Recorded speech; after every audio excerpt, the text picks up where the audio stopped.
Just remember this. Democrats want to abolish ICE. Where did this come from?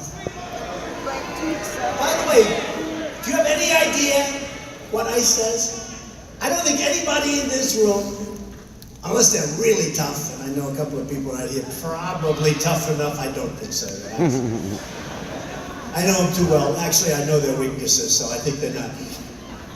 But these are people that go into a nest of MS-13. They call it a nest. That's what it is. It's a nest. These are evil people in there. This is a group of gang members. I can't say animals anymore because Nancy Pelosi got very angry when I called her.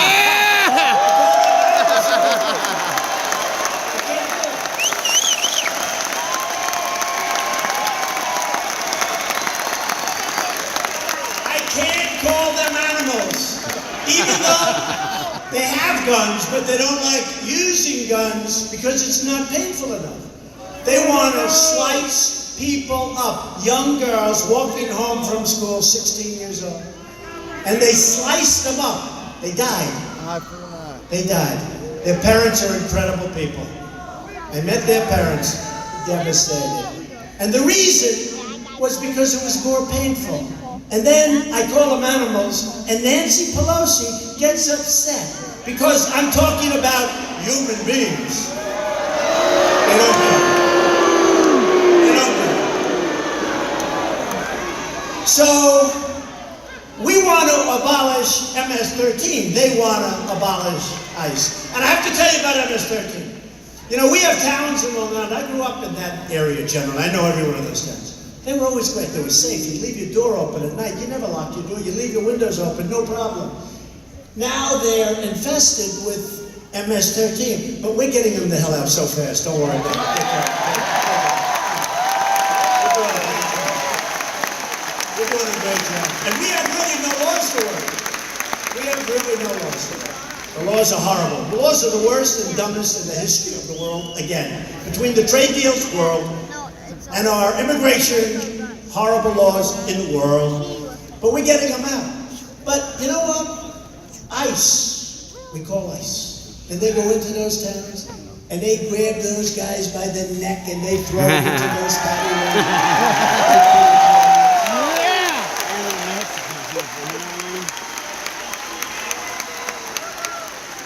And you don't want to do it. And you don't want to do it. But we have some really bad people that were allowed into this country under President Obama and others, and we're getting them the hell out. And you know, these towns that I know so well, we get ICE out, and the people are standing at their windows cheering. They're like clapping for ICE. They're clapping because these are great people. They're good people, good heart. But they're tough. They're tough. They're strong. They're tough. And ICE is afraid of them. You know why? Because they're much tougher than ICE. And that's what happens to work. I hate to say it. So they get out. And you know the sad thing? It's sad, actually. It's like the towns are being liberated. Like it's a war. And you're getting, finally, the enemy out of our country. The towns are being liberated from this scum.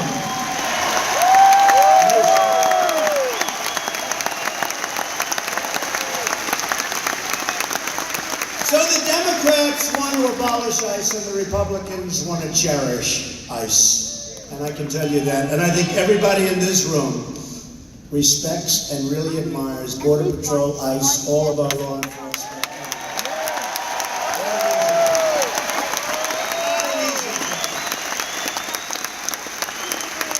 A vote for Democrats in November is a vote to erase our borders and leave innocent Americans at the mercy of hardened criminals. That's what will happen.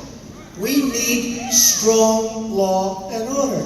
A vote for Republicans is a vote to support the brave heroes of ICE, Border Patrol, law enforcement, and all of the other groups that work with us.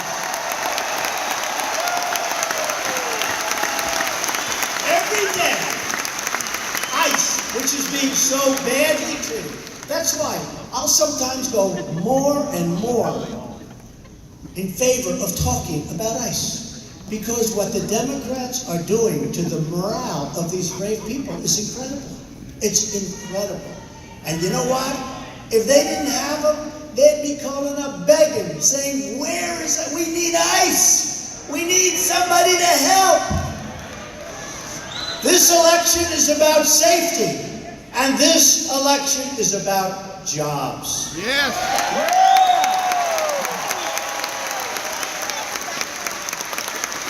And the beauty of the jobs, people that were stuck in one job didn't like it. They've now got 6 different alternatives. They go here, they get one that they like, and they're making more money. Wages are going up. Nobody thought this was going to happen. Excuse me, you ready? 3.8%. Isn't that nice? Nobody thought that was going to happen. Woo! Thanks to Republican leadership, our economy is booming like never before. It's never been like this. Economic growth last quarter hit a number that nobody thought possible. That's right. This number was 1, less than 1, and going down to negative territory.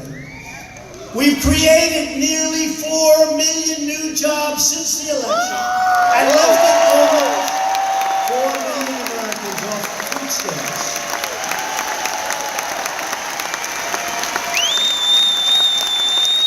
We've added almost 500,000 new manufacturing jobs since election.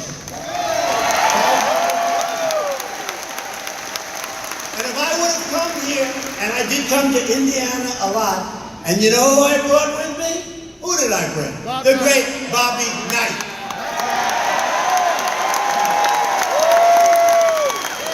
What a coach. You know that story with Bobby, right? A year before I was going to run, Bobby Knight called, and they say, sir, do you know what Bobby Knight? I said, you mean the coach? This is before I ran. And I said, you're talking about the coach? My secretary, great person, said, yes, sir, I think he said he was a coach. I pick up. I said, hello? He goes, Trump, this is Bobby Knight, and you got to run for president. Our country needs you. And I said, that's Bobby Knight. That's Bobby Knight.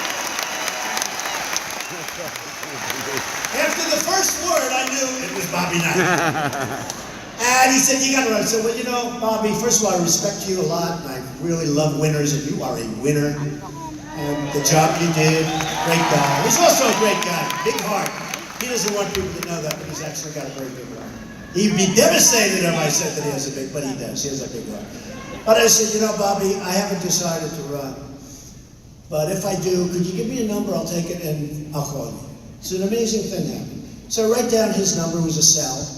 I wrote it down, and I have a stack of papers on my desk in New York. I've been there, and I haven't been to that office because I don't care about any of that stuff anymore. I only care about doing what's good for us. I couldn't care less. I won't tell you that.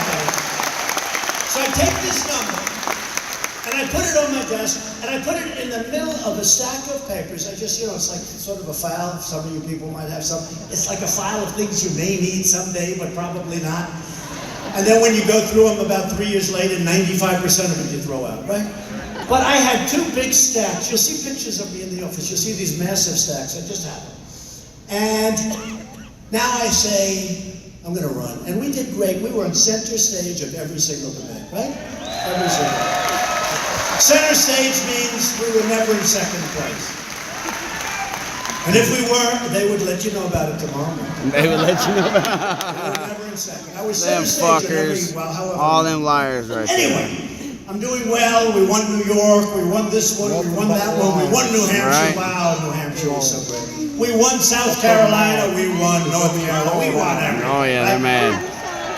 And then they said, even though we were so far, in all fairness, I have to say this, we were really so far ahead that I think that even Indiana wasn't going to have too much impact, but I want to win Indiana. So a friend of mine, he's from Indiana, great guy.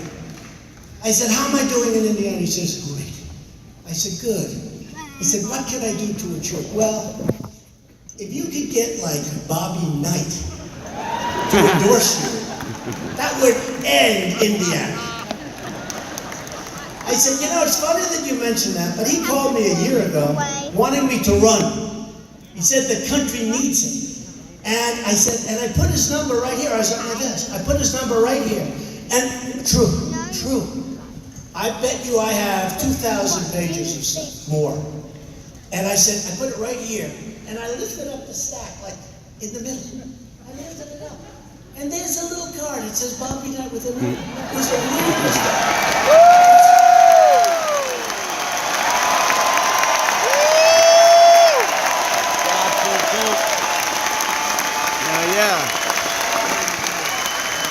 I said, here's his number. The guy actually looked at me and goes, that's amazing.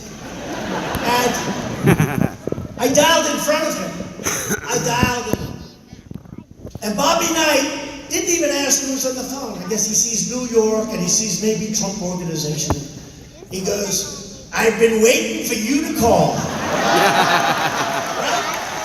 And I'll tell you what, Bobby Knight, was anybody here the night I traveled in with Bobby Knight? I never saw anything like that in my life. We were in this massive arena. We walked in, and I introduced Bobby Knight, and I'm telling you, the people of Indiana, they went crazy. That thing never stopped. That was incredible. And Bobby Knight, and I called him tonight, I said, you know, I thought about you today because I'm going to Indiana. And I don't need you to come from where you are. I just wanted to say hello to Bobby Knight because he was special and he worked hard on our campaign. And he was very happy.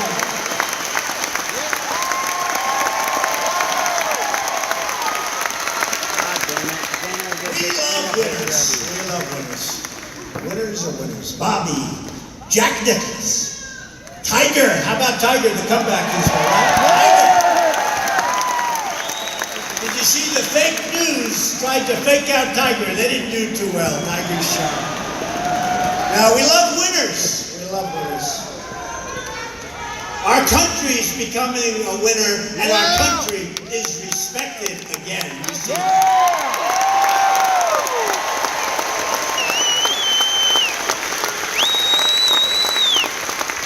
We've created not millions, not billions, but trillions of dollars of wealth in just a short time since our election. Trillions. And with the talk of the world, I'll tell you, every foreign leader who comes to see, almost, they walk in and they sort of, Mr. President, congratulations on the incredible success you're having with your economy.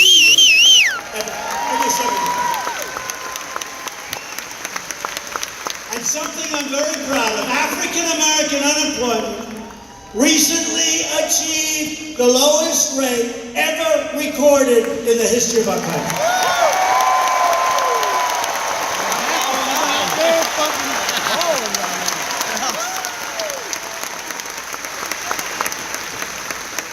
And we're fighting every day for African Americans, for more jobs, for higher wages, for safer communities, for great schools, and we want school choice. We're fighting hard to make a big difference. But African Americans, the lowest unemployment in history. Hispanic Americans and Asian Americans, the unemployment have recently reached their lowest rates in the history of our country.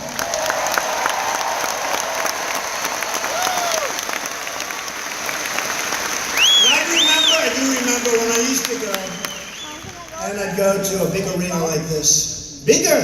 These are pretty big ones, I must say. Oh, by the way, if they write tomorrow, the enthusiasm in the room was wanting. You know, they're like, wanting. See, you have to understand, I have a better education than they do from a much better school. The elite. Yeah! They're the elite. I to better schools. I went to better everything. And by the way, you ready for this? And I'm president, and they're not. Hell yeah.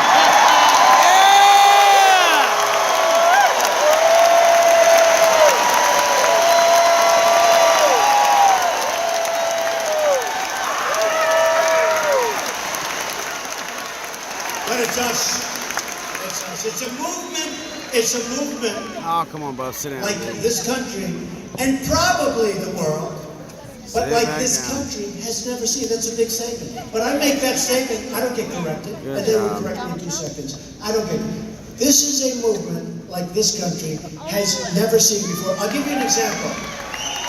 If crooked Hillary Clinton had won, and she came to Indiana to have a rally for the opponent who is rated the worst in the Senate, of Mike Braun. If you had 500 people, seriously, if you had, they won't tell you this, but we have an election coming up, we don't have a presidential election coming up. You don't get big crowds. If crooked Hillary came here, if she had 300 to 500 people, first of all, she wouldn't be in this building, she'd be in a hotel conference room.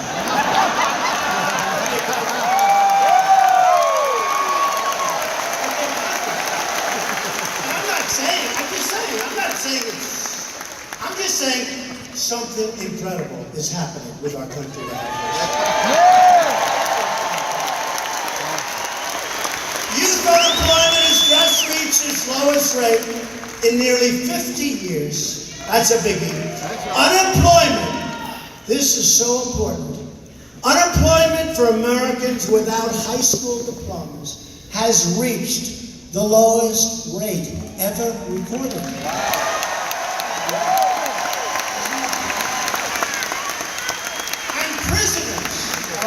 Prisoners were having a tremendously tough time from the beginning because employers didn't want to hire them. And now the greatest thing we have is an incredible economy where employers need people.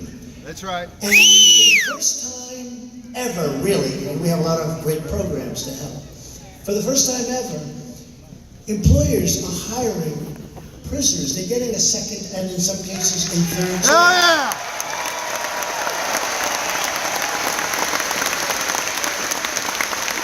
And I have a friend who hired prisoners.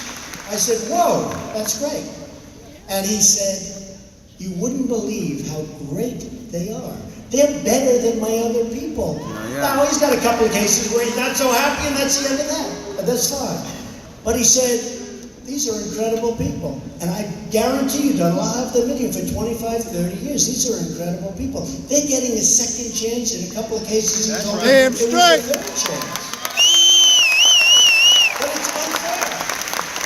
They get out of prison. They made a mistake. They get out of prison.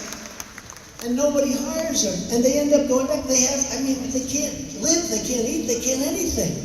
Now they get that second chance. Can I tell you what? We're working hard on that in my administration, and that's one of the things we're really happy about. Really happy. Incredible to watch. And they're doing a great job. All right, women, this is not good. So, African American, historic. Asian American, Hispanic, all historic. Right? Sorry, women. I let you down again. Women's unemployment rate recently reached only the lowest rate in 65 years. I let you down. I'm sorry. Look at all the women for Trump. What can I do? But I predict 65 years from now, most of the rest are historic. The women, I promise you, I better say, within 3 or 4 weeks, you'll also be at historic levels, I think. 65. We'll say 65 years is not good enough. A big one that just came out, consumer confidence in our country is at an 18-year high. Isn't that wonderful?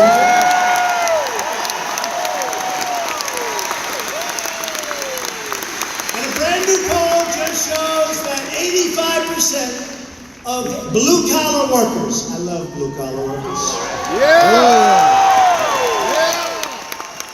I actually like them better than white-collar workers, but probably I won't say it too loud. I love our blue-collar workers, and so do our white-collar workers. But our blue-collar workers believe their lives are headed in the right direction, and the poll numbers are passing. We've increased exports of clean, beautiful coal, one of our great resources that they wanted to close up, by, listen to this, by 60% in just this little short period of time. 6-0. Yeah. And thanks to our very strong trade policies, where we don't allow other nations to rip us off and take advantage of us any longer. That's right. Yeah. And if they do, we put tariffs on their products coming in. Sorry, folks. Steel Dynamics announced a $75 million investment in Columbia City and a $400 million investment in Terre Haute. Yeah. And U.S. Steel announced a $750 million investment in Gary, Indiana. U.S. Steel. And U.S. Steel is opening up at least 7 plants, and they're going to be spending billions of dollars building this. I'll tell you what, steel, we were dead. It was over. Now we're going to be using our minds. We're opening up, we're like, it's the hottest thing that's happening. Our steel industry, because we're not allowing dumping. And if somebody wants to dump, like if China is going to dump or other countries are going to dump steel to hurt our companies and our workers, they're paying 25% tariffs on the stuff that they dump. Now they won't dump. So we're building a new steel industry. And it's an amazing thing because America is winning again, and America is being respected again.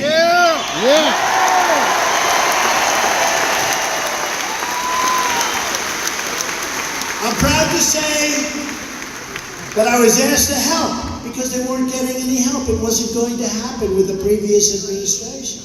And we're bringing back the Summer Olympics in 2028. And we're bringing the World Cup in 2026 back to our nation.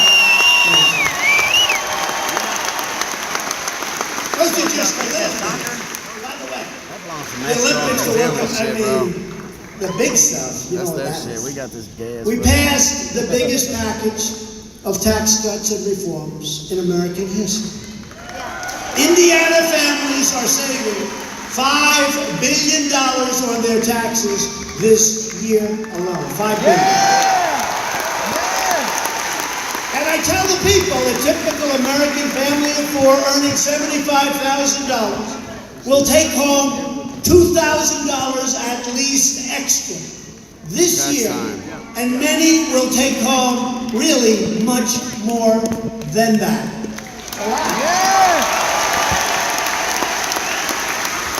That people love because they said it would be impossible to do.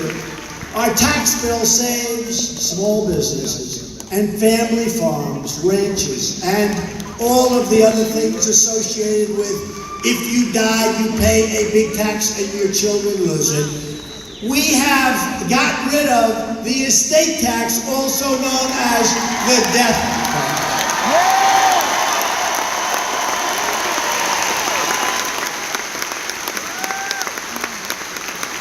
Very important for this area, we are canceling President Obama's illegal anti-coal so-called Clean Power Plan. You know, there's an example. It's such a beautiful name, clean power, right? They want to have windmills all over the place, right? When the wind doesn't blow, what do? We got problems. When there's thousands of birds laying at the base of the windmill, what do? Isn't that amazing, the environmentalists? We like windmills. Oh, really? What about the thousands of birds they're killing? Try going to the bottom of a windmill someday. It's not a pretty picture. They're killing eagles. But really, when the wind doesn't blow, we got problems. If your house is staring at a windmill, not good. When you hear that noise going round and round and round, and you're living with it, and then you go crazy after a couple of years. Yeah. My buddy got a rusty one, bro. It's And the so environmental rusty. sailors are wonderful. We've ended the war on clean coal. We've also repealed the individual mandate. It's gone. Last month, the FDA approved more affordable generic drugs than at any time ever in the history of our country. And thanks to our efforts, many drug companies are freezing or reversing planned price increases. You remember 2 weeks ago, Pfizer, and I take my hat off to them. I like them. They increased their prices substantially of drugs, and I got angry about it. I think it's probably the first time I realized what great power we have. I got angry. Novartis, same thing. They increased their prices. I'm decreasing the prices. I got really angry about it. And they announced the following day that they're no longer going to increase the prices of their drugs. And those prices are going to come back. Because we put mechanisms in work, lots of different. I won't bore you with the complications. It's actually, we had middlemen that were so rich, they were making a fortune on drugs, prescription drugs. We're getting rid of all of that. Drug prices are coming down like they've never seen. Increases are stopping like with Pfizer and we're stopping hospitals from overcharging low-income seniors for these same prescription drugs. We passed Veterans Choice. Our veterans are the veterans. You know, when I got involved, I sort of said, that's a bad situation going over with the vets. They're really being treated badly. These are really our greatest people as far as I'm concerned. And the vets would wait online to see a doctor 6 days, 9 days, 21 days, 34 days. Ridiculous. Some of them would have a minor condition. By the time they saw the doctor, they were terminally ill. And I said, we're not going to let that happen. And I came up with an idea that I thought was brilliant. I said, you know what? We have all these doctors. Some of them really good, talented doctors surrounding and in the neighborhoods closer than where the vets are trying to get taken care of. We're going to let the vets go and see those doctors, and we're going to pay them more.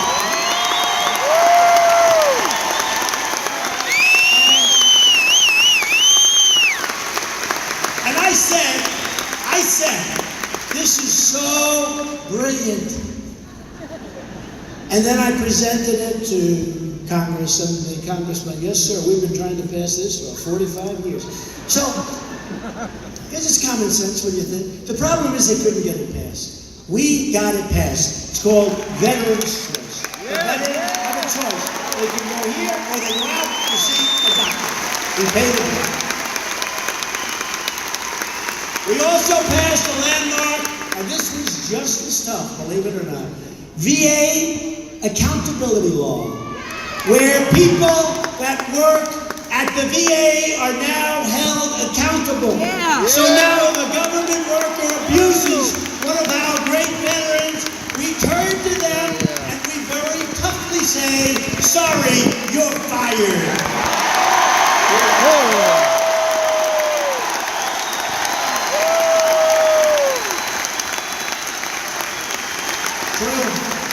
Very tough things to get passed. I guess I'm good at getting things passed, but it was great. We had great help by the Republicans. In Congress. We had virtually no help by the Democrats. Very importantly, my administration is also standing up for the free speech rights of all Americans. Free speech rights. Look at social media. It's a thing called free speech rights. You look at Google, Facebook, Twitter, and other social media giants, And I made it clear that we as a country cannot tolerate political censorship, blacklisting, and rigged search results. And you know it can go the other way also. We will not let large corporations silence conservative voices. And it can go the other way too someday. It can play little tricks with them. We're not going to let them control what we can and cannot see, read, and learn from. Look how bored they are over there. Look how bored the news is. And we are going to stay as a free country. We're defending American values, and we're also defending our great American interests all over the world. We've secured a record $700 billion for our military this year, and $716 billion, another record next year. We're rebuilding our military bigger and better and stronger than ever.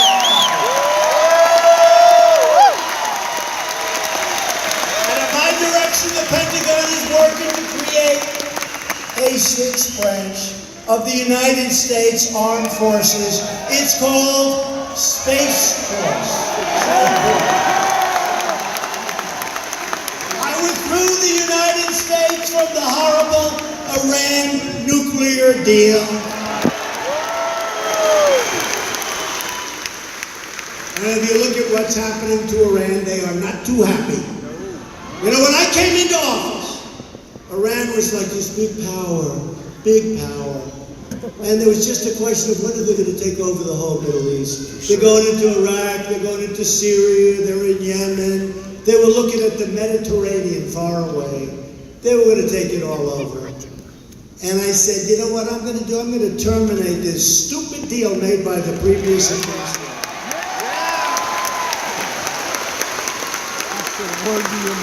And I can tell you one thing, Iran is not looking at the Mediterranean anymore. He dropped so many bombs under his goddamn command. And hopefully that'll all work out between us and Iran. But they have to live by a certain set of rules. That was a terrible, terrible deal. Remember, they were given $150 billion. And